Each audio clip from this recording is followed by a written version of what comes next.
So folks, for the members of the press who maybe don't know, the people that you see behind you here are the workers who are doing one of the most important jobs in America right now.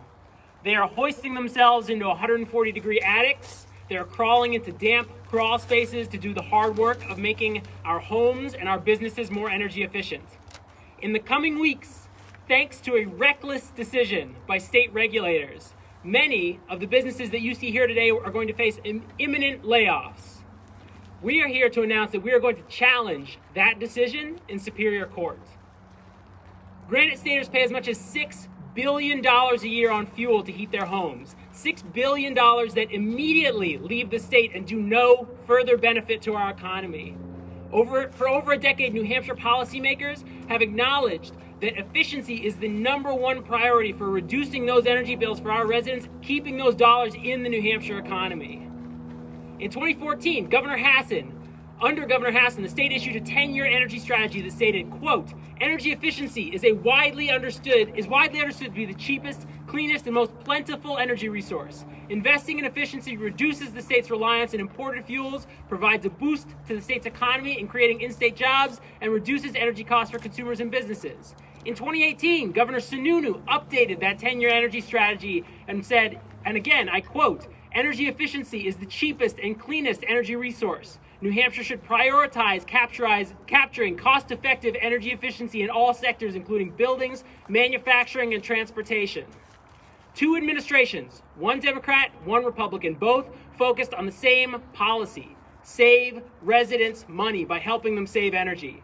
And that is exactly what the people who are standing here behind me today built their businesses around. They listened to state policymakers who spoke loud and clear over the past decade. They bought trucks, they bought spray foam machines, they bought equipment, they put workers through certifications offered by the Building Performance Institute, teaching them building science so they could solve energy problems without creating mold problems. And because these are hard jobs that require skilled labor and employee retention is of paramount importance, they offered good wages and benefits for those employees.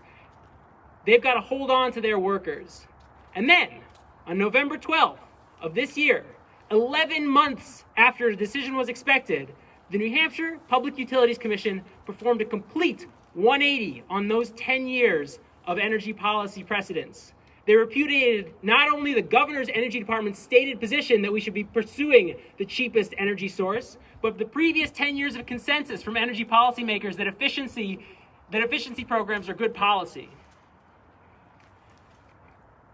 The state completely reversed its own precedent, its own previous orders, in a radical decision that will cut the funding for our state's energy efficiency programs by more than half. On November 12th, the Public Utilities Commission defunded our state's energy efficiency future. And in doing so, in the way that they did, by delaying for 11 months after that decision was due, they ensured maximum harm to the contractors that have built their businesses, listening to what policymakers have told them. The end of the year is 4 weeks away, and the utilities have had to completely close down their efficiency programs to comply with this order. The result of which, again, is that many of the folks behind me are facing imminent layoffs. We want the people of New Hampshire to hear what that means, to hear what the benefits that these businesses are bringing to their customers every day. First, you're going to be hearing from Bill Newell of Newell & Crathern, who's our host here. Next, from Jason Palmer of P&M Insulation, who works largely for the Community Action Program, doing weatherization for low-income residents. And finally, from Mike Turcott of Turncycle Solutions, who will tell you what it's like to try to hold on to workers in this business. Hi everybody, I'm Bill Newell, owner of Newell & Crathern, hosting this today. Thank you everybody for coming. The PUC order has had a significant impact on Newell & Crathern, the contractors who are here, and contractors all throughout the state. This order has resulted in a complete work stoppage of energy efficiency programs funded by the system's benefit charge. If the PUC order stands, we are going to have to lay off the majority of our weatherization crews right before the holidays. We have made a commitment, as you can see, to the energy efficiency program by investing in our workforce, purchasing trucks and trailers, buildings, and land. As you can see, if we close and have to lay off our staff, the investment that we have made in training, equipment, buildings, trucks, and trailers will all be gone. We have many upset customers that we are dealing with who have signed up for the energy efficiency program that we have put on hold with no indication as to when or if the program will resume. There is enormous customer support for this program. We always have a waiting list. We always have positive feedback from all of the people that, as a result of the program, save money and the houses are always more comfortable.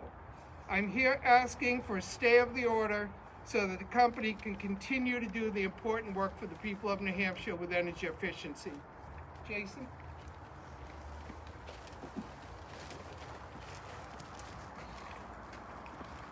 Hello, my name is Jason Palmer of P&M Insulation. We are also a contractor for these programs with the lion's share of our business in the low-income sector. We work for several community action programs where anyone that qualifies for fuel assistance automatically gets kicked into a weatherization program. An energy auditor then goes out, inspects these homes for the heating systems and hot water systems, as well as the thermal envelope of the building for insulation levels and tightness. A scope of work is then generated, and a contractor like myself then comes out and performs that work. Now, as many of you can attest today, it's cold out here. While most of us can go home to a nice heated house, unfortunately there are many that don't. Heat and hot water is a luxury. I've been working in this sector for many years, and I've seen all walks of life. In one particular instance, I went out to a home in Newmarket. When we arrived, the occupant of the home was heating their home with their oven. A cooking appliance was their heating source. Sadly, others have no heat at all as well, and they heat their homes with an electric space heater. Others that have heat, their homes are so under-insulated that when they set a temperature on the thermostat, the temperature never achieves that. The homes lose heat faster than their furnace can keep up. Another instance, I went to a home in Seabrook, New Hampshire. The front door of this home was missing. There was a heavy blanket stapled to the frame of the door. That was their front door. The slab was gone. This was a family of 5. Mother, father, 3 teenage kids. Nicest family you'll ever meet. They all lived in the living room because the bedrooms were all too cold. The same family's father, he helped me move something in the living room, and I noticed his arm was weak on one side, and I had asked, do you need some help? He actually told me that 5 years earlier he broke his bone. It could not afford to go to the hospital, and the bone never healed. It was actually 2 pieces. He could actually stick his bone out and I could see it. Yet he was still there to provide for his family. These stories are just a few examples of many. Fortunately, we were able to step in and help these people. We changed the narrative of how they lived. Our work is meaningful, but at the end of the day, we're just people helping people. These programs allow us to help people.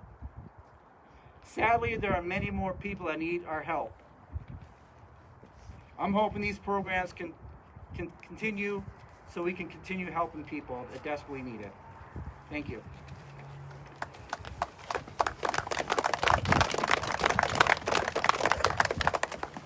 Thank you, Jason. My name is Mike Turcott. Being a New Hampshire Saves contractor requires us to have tough skin, as my fellow contractors will say. We're relatively adept to riding the roller coaster. We collectively get a lot of work done in the program throughout the year, and occasionally we'll work real hard and spend through the budgets. In this particular case, this boom bust roller coaster that we're on at the moment personally makes me uneasy. We have to retain ample cash reserves and keep our team intact without any potential knowing of when we will be back to work, if at all. For me personally, the nights over the last couple of weeks have been very sleepless. We are facing severe adversity, and in my 12 years being in business, with the program being shut down with no notice at all, is extremely detrimental to me and the people that work alongside of me every day. We bring on a new team member. I take full stock in owning a business where no one has to worry about a paycheck on Friday. I do look at them, but I also look at their dependents that are relying on me. There's 52 of them in my company that require us to work every single day.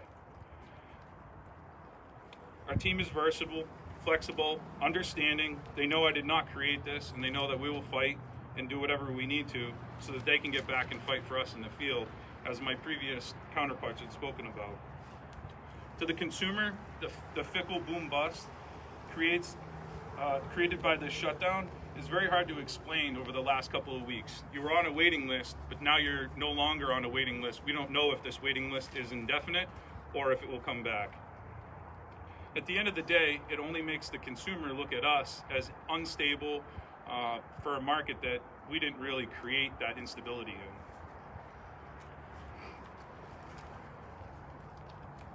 In closing, I leave you with this. We love doing what we do for a living. You can hear the passion in Jason and Bill's voice. We wouldn't have started these businesses if we didn't love what we did within these programs.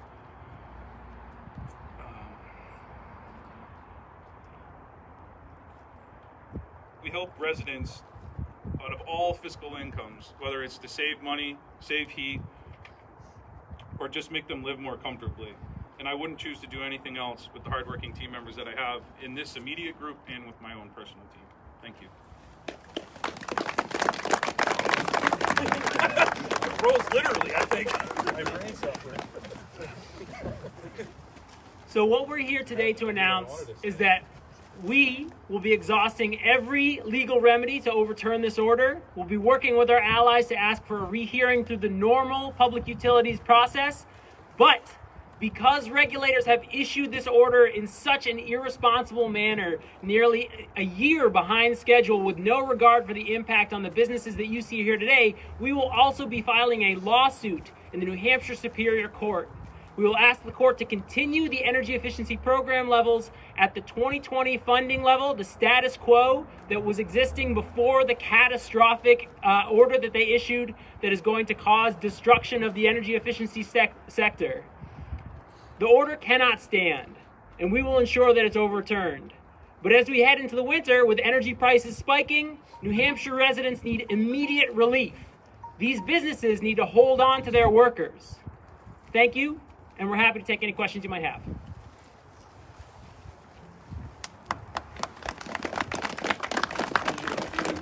Can you tell me cumulatively how many folks may be affected with the stoppage? I'm gonna pass that off to someone else who might know better how many layoffs we might be expecting. But what I can tell you is the energy efficiency sector as a whole employs about 10,000 workers in New Hampshire and has already been hit hard by the coronavirus pandemic. So in terms of how many this order might lay off, I don't know that we have a full accounting of it as of right now. Does anyone want to try to take that question? I think we could guess maybe between 300 and 400. So the guess is that between maybe 300 and 400 will probably be laid off in the coming weeks in order to comply with that order.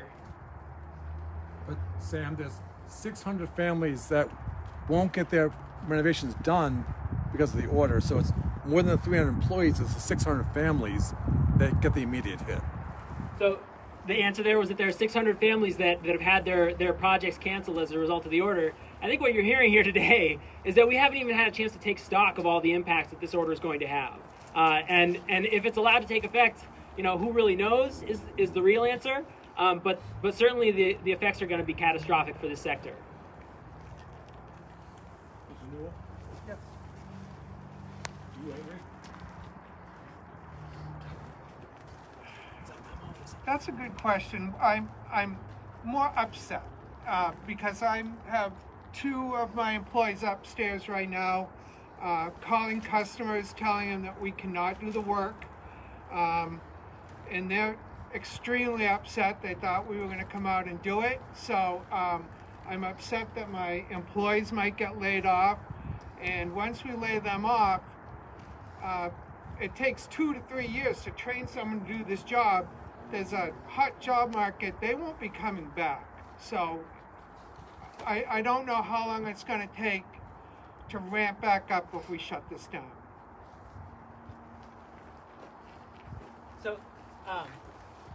the other thing I'd say is we have Matt Mayberry with the New Hampshire Home Builders here.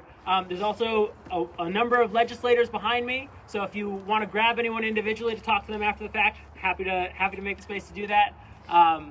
But I think thank you very much for being here, and everybody. I hope everybody is having a good post-Thanksgiving return to work.